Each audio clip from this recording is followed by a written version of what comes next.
Bonjour à tous, bonjour à toutes, j'espère que vous allez bien. Aujourd'hui je reviens vous parler organisation, je vais vous parler de comment je compte m'organiser pour 2022, comment je démarre plutôt mon année 2022 grâce à mon bullet journal que je crée de toutes pièces, puisque j'achète un carnet avec les petits pointillés. La marque que je préfère est la marque Blue Art, je vous l'ai déjà dit. J'achète un carnet comme cela et je crée de toutes pièces mon agenda, mon petit carnet secret, mon carnet d'objectifs, mon carnet d'intention, mon tableau de visualisation. Je crée tout ça à l'intérieur pour avoir quelque chose qui me ressemble. C'est vraiment le principe du bullet journal. Je vais pas vous dire comment j'organise mon année puisque comme tout le monde je sais pas comment les choses vont se dérouler et j'ai pas envie de déballer toute ma vie, tous mes objectifs comme j'ai pu le faire dans le passé d'ailleurs. L'an dernier j'avais fait un point sur les objectifs de 2020, j'avais fait un point sur 2020 pour vous parler de mes objectifs 2021. Là j'ai pas trop envie de me poser sur qu'est-ce que j'ai réussi, de m'étaler comme ça. J'ai plus envie de vous donner quelques trucs que je fais et que j'aime bien faire et qui m'aident à développer une stratégie pour l'année à venir. C'est quelque chose qu'on peut mettre en place quand un mois démarre, quand une semaine démarre et en prenant en compte le mois ou la semaine précédente. C'est pas quelque chose qui s'applique forcément sur une année entière, sur une nouvelle année. Effectivement, avoir des objectifs, prendre des résolutions, c'est bien, mais le faire avec intention, à mon sens, c'est mieux.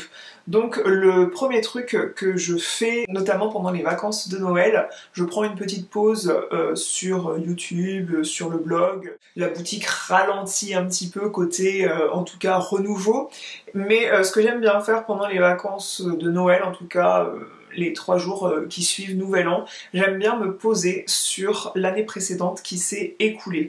Donc je prends mon bullet journal de l'année précédente qui exceptionnellement n'était pas de la marque Blue Art mais de la marque Lunchroom, je ne sais jamais comment prononcer cette marque. Je me plonge en fait dans l'année qui est passée.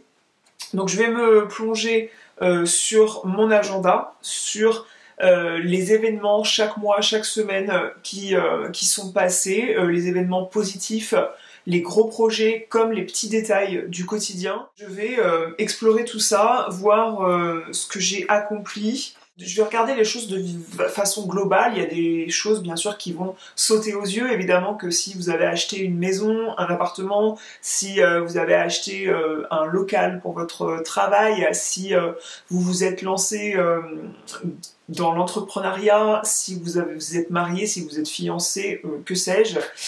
Voilà, il y a des événements comme ça marquants qui vont tout de suite ressortir, mais je parle pas seulement de ça. Je parle de regarder là où s'est située mon énergie en fait.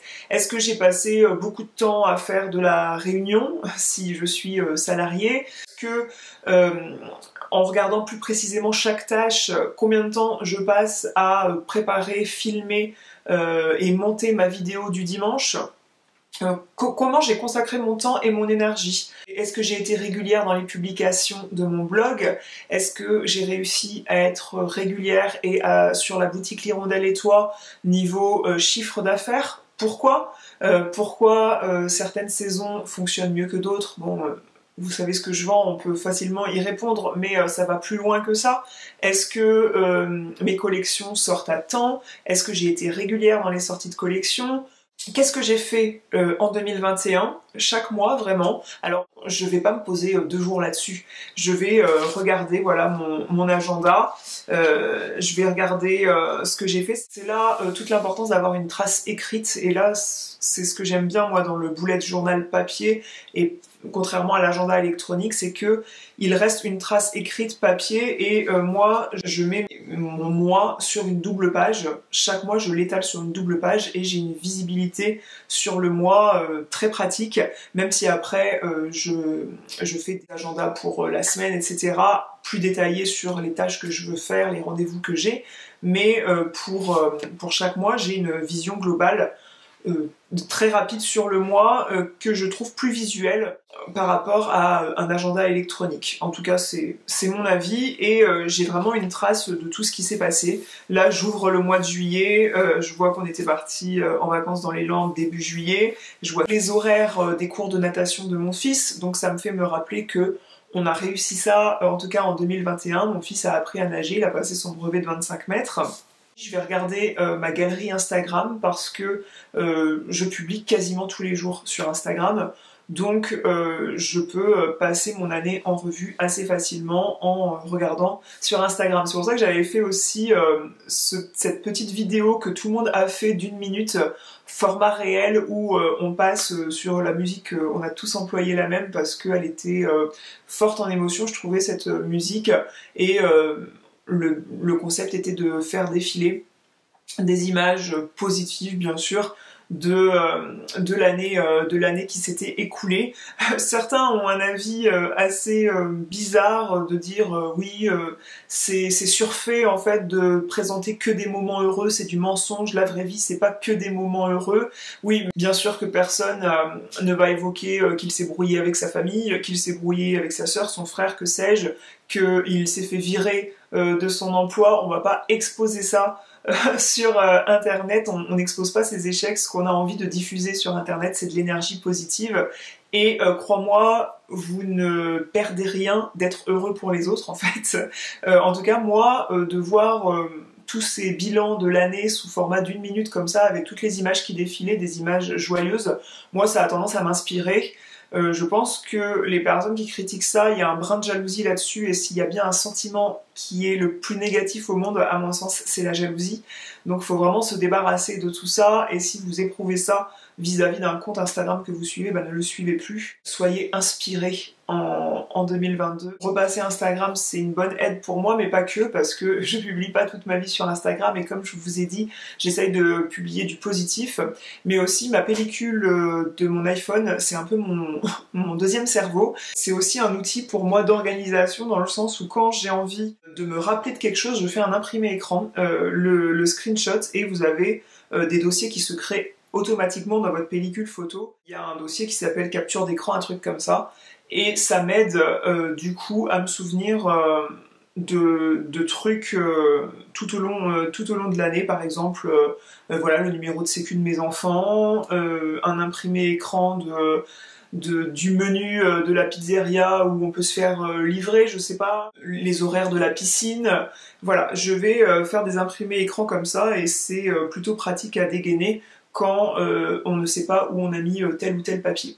Je reprends toute ma pellicule photo. Qu'est-ce que j'ai vu là par exemple cette année que j'avais tendance à me flageller en me disant ouais, j'ai pas passé assez de temps avec mes enfants, toujours cette culpabilité qui règne chez toutes les mamans, où on a l'impression de jamais en faire assez pour ses enfants, et puis finalement en regardant ma pellicule photo, en regardant non pas seulement Instagram en version post et réel et IGTV, mais je regarde aussi les archives de story. On peut tout à fait aller voir les archives de nos stories Instagram, et là je vois que tous les mercredis j'arrive quand même à faire un petit truc avec mes enfants, même si c'est pas sortir 50 pots de peinture et faire des créations dignes d'un Picasso.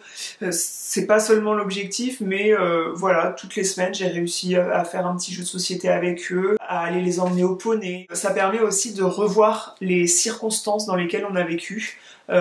Si je tombe sur un imprimé écran d'une attestation de sortie Covid, ça m'aide à me rappeler en tout cas que on vit dans cette ambiance-là, où on nous met quand même pas mal de bâtons dans les roues pour réussir à mener à bien certains projets, certaines activités. De voir aussi où se situe mon énergie. Est-ce que si je vois qu'il y a des tâches qui reviennent souvent, mais que je les ai faites à plein de moments de la semaine, est-ce que je peux pas regrouper certaines tâches? Est-ce que si je suis submergée par un truc en particulier, est-ce que je vais pas le déléguer à quelqu'un une bonne fois pour toutes, plutôt que de voir chaque année que je n'arrive pas à m'en sortir avec cette tâche-là? Bref, se poser sur là où s'est située mon énergie, ça va vraiment permettre, en regardant la chose de façon globale, de déceler des points d'amélioration dans mon organisation future. L'intérêt aussi de se pencher sur une année entière comme ça, c'est que si on a bien tout noté ce qu'on faisait, quand on regarde bien ces photos, on va voir nos habitudes en fait. Si on prend du recul quand même sur soi, sur ce qu'on regarde, on va déceler certaines habitudes et on a forcément des mauvaises habitudes. Comme les fumeurs vont remplacer la cigarette par le sport pour s'en sortir, le truc à faire justement pour remplacer une mauvaise habitude, c'est de le remplacer par une nouvelle habitude, mais une bonne. Donc là, par exemple, je prenais l'exemple du sport qui remplace la cigarette, mais voilà, en vous penchant sur l'année précédente et en décelant les habitudes, si vous détectez des mauvaises habitudes, ça va aider en fait sur 2022 à imaginer en tout cas, si on est assez clairvoyant sur soi, à, à se dire quelle bonne habitude je vais pouvoir mettre en place pour remplacer cette mauvaise habitude. Pour cette mise à plat de l'année passée, j'ai envie de savoir où s'est placée mon énergie, mais j'ai envie de savoir où est passé mon argent. Et j'aime beaucoup regarder un petit peu, je regarde mes comptes assez fréquemment. Voilà, j'attends pas, j'attends pas chaque mois de janvier pour éplucher mes comptes bancaires, mais les dépenses un petit peu extra, mes extras ne sont pas les mêmes d'une année à l'autre. Et puis je peux avoir changé d'opérateur téléphonique, je peux avoir changé de mutuelle, je peux avoir changé de plaisir. Est-ce que l'année dernière j'étais abonné à Deezer ou à Spotify? Est-ce que j'étais abonné à Netflix l'année dernière ou pas? Enfin, peu importe. Et on peut avoir des nouveaux abonnements comme ça qui arrivent ou des nouveaux achats qui ont survenu. On a pu se faire plaisir pour des aménagements dans la maison, des achats de vêtements, des cadeaux de Noël un peu plus. Je regarde en fait un petit peu une vision globale de l'année.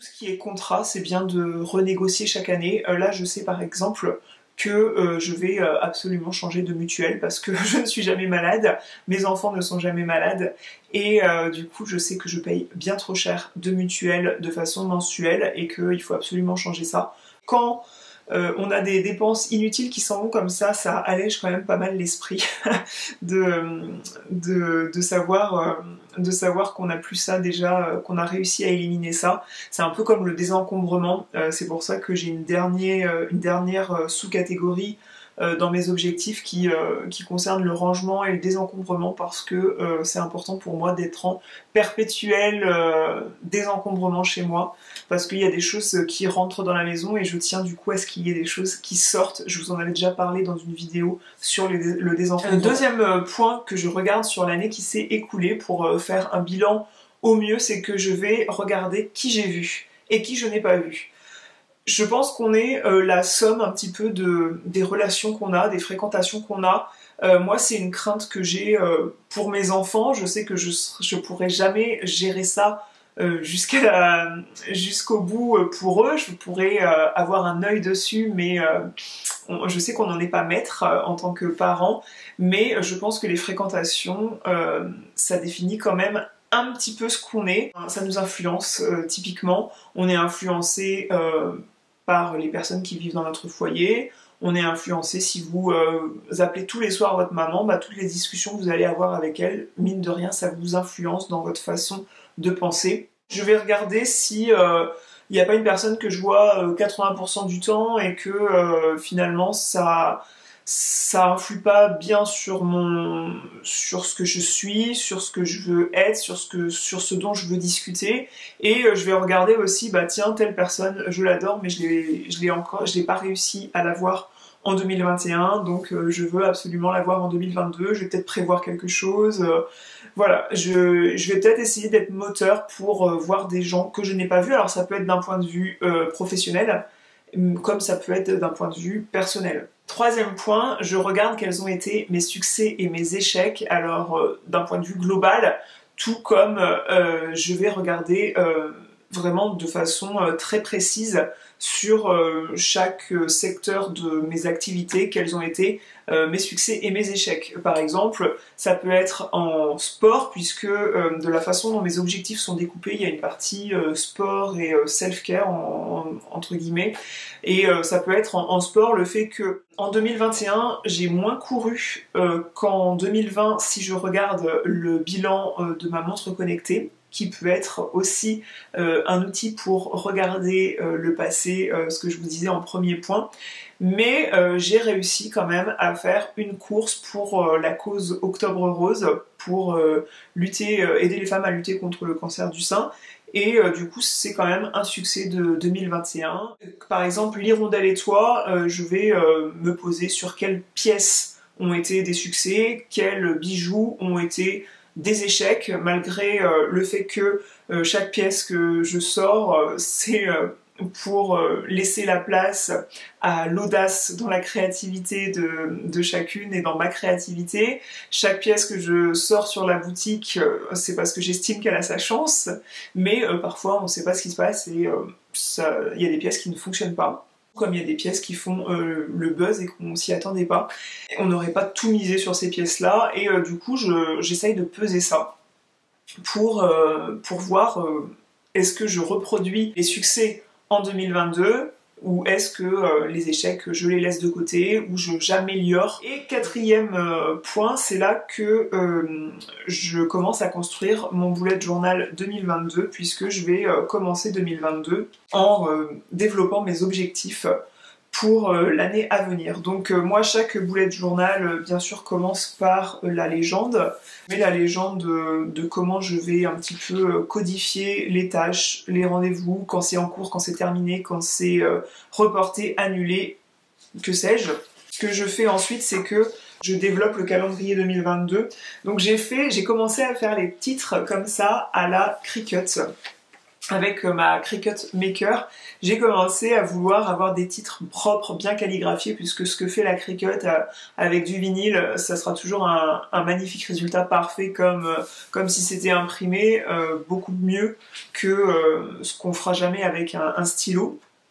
Et du coup, j'ai voulu faire ça, et puis après j'ai vite arrêté parce que ça prenait quand même beaucoup de temps de décheniller les lettres, etc., qui étaient délicatement calligraphiées. Je vais entourer les grands événements, enfin les jours fériés. Je vais noter les vacances scolaires, puisque dans une vie de maman, par rapport à ma vie aussi d'entrepreneur, c'est important de savoir quand je vais avoir mes enfants avec moi.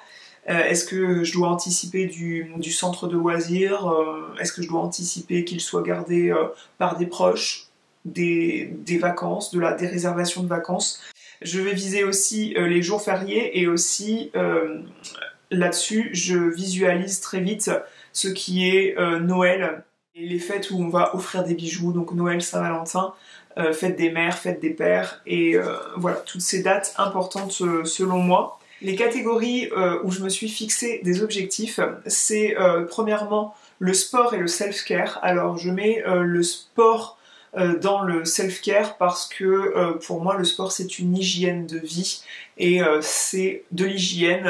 Le self-care, ça peut être aussi voilà, tout le temps que je m'accorde pour moi, pour prendre soin de moi, donc de ma santé mentale, de ma santé physique. Est-ce que je prends tous les rendez-vous chez le médecin que je dois prendre?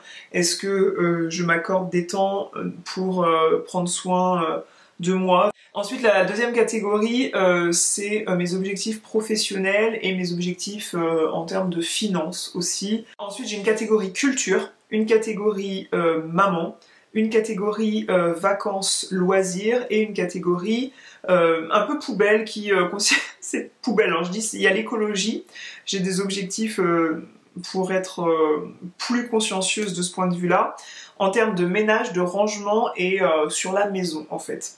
Je vais vous donner des exemples sans vous donner toute ma vie parce que je trouve ça très personnel.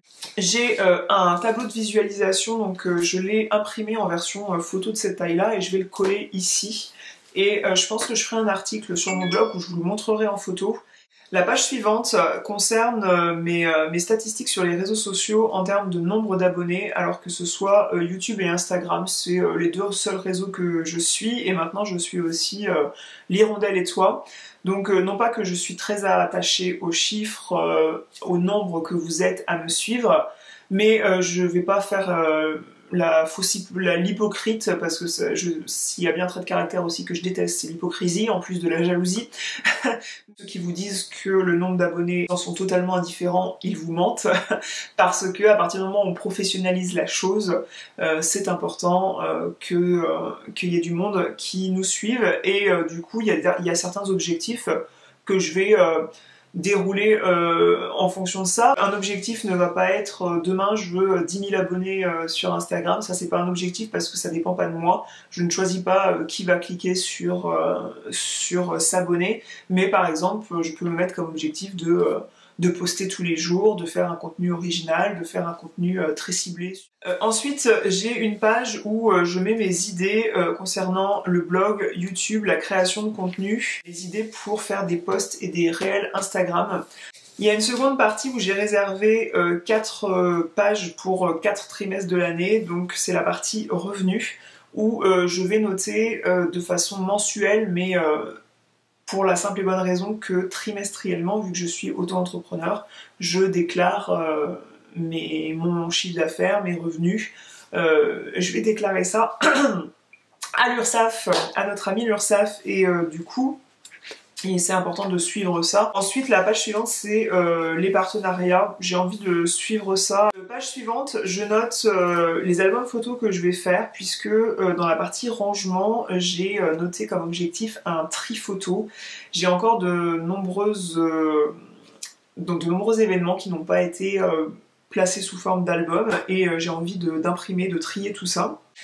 Et ensuite c'est les favoris beauté, donc je fais des vidéos favoris beauté au trimestre, ça fait des favoris beauté à la saison, et on a des soins différents en hiver que par rapport en été, donc je trouve ça intéressant comme ça. Ensuite vient mon agenda à proprement parler, avec mon mois sur une double page, où là je vais noter vraiment les trucs un petit peu clés, et ça me permet d'avoir une visibilité en tout cas sur 3 à 6 mois glissants pour mon organisation de travail, mais aussi les vacances, les enfants, etc. Enfin mon organisation globale. Et après, c'est là que les mois vont le bullet journal va être totalement de l'improvisation en fonction des semaines, etc. Là où je voulais en venir, c'était les objectifs. Donc comme je vous ai dit, moi mes objectifs, ils sont divisés en 6 sous-catégories. Ce que je voulais rappeler, c'est que je fais attention à pas seulement définir des résolutions. La résolution, c'est arrêter de fumer, mais l'objectif, ça va être par exemple de ne fumer plus que 2 clopes par jour à la fin de janvier. Alors je cite arrêter de fumer, je n'ai jamais fumé de ma vie, mais c'est une résolution qui arrive très souvent en début d'année, comme se mettre au sport par exemple. Donc si votre résolution c'est je vais me mettre au sport, l'objectif ça va être à la fin du mois de juin, je veux être capable de courir 5 km par semaine. L'objectif il va être, il faut qu'il soit SMART. Et SMART, je crois que je vous l'avais déjà expliqué, c'est il faut qu'il soit spécifique, enfin spécifié, mesurable, atteignable, réaliste et temporisé, donc qu'il ait une temporalité. Donc spécifique, c'est avoir vraiment une désignation précise de votre objectif. Si moi je veux apprendre le chinois pour vendre mes bijoux à des Chinois, mon apprentissage de la langue chinoise ne sera pas la même que si je veux apprendre le chinois pour partir vivre en Chine. Vous voyez ce que je veux dire? Si mon objectif c'est d'être une bonne joggeuse à la fin de l'année 2022, il va falloir que je mette un objectif mesurable. Être une bonne joggeuse, c'est quoi à mon sens, hein, parce que ma voisine ne va pas avoir les mêmes objectifs sportifs que moi, et c'est normal, on n'a pas le même âge, on n'a pas la même vie, on n'a pas les mêmes envies et le même corps, peu importe. Et du coup, je vais me mettre par exemple que j'ai envie de savoir courir 10 km par semaine. Pour me mettre quelque chose qui me semble atteignable, ça va être ça. Je vais mettre quelque chose de mesurable comme ça sur l'année, et au fil des mois, je vais d'écrire des plans d'action avec d'autres mesures. Par exemple, je vais consacrer 2 heures au footing par semaine, 1 heure à faire un footing comme ça et 1 autre heure à faire du fractionné par exemple. Voilà, j'ai l'impression que c'était quand même très brouillon tout ça, mais voilà comment, depuis que j'ai mis en place la méthode d'organisation Bullet Journal, voilà comment je démarre mes nouvelles années en général. Je fais un bilan sur l'année précédente et je cale mes objectifs comme ça sur l'année à venir en mettant des choses mesurables et ça décline au fil des mois. Chaque mois, je reprends chaque sous-catégorie pour mettre en place un plan d'action, des tâches, de réelles tâches pour que mes objectifs avancent, pour que j'avance en tout cas vers mes objectifs que je me suis fixés. Voilà, j'espère que cette vidéo vous aura plu, j'espère que ça vous aura aidé, en tout cas que vous aurez pu un petit peu vous en inspirer pour bien démarrer votre année. Je vous fais des grosses bises et je vous dis à bientôt.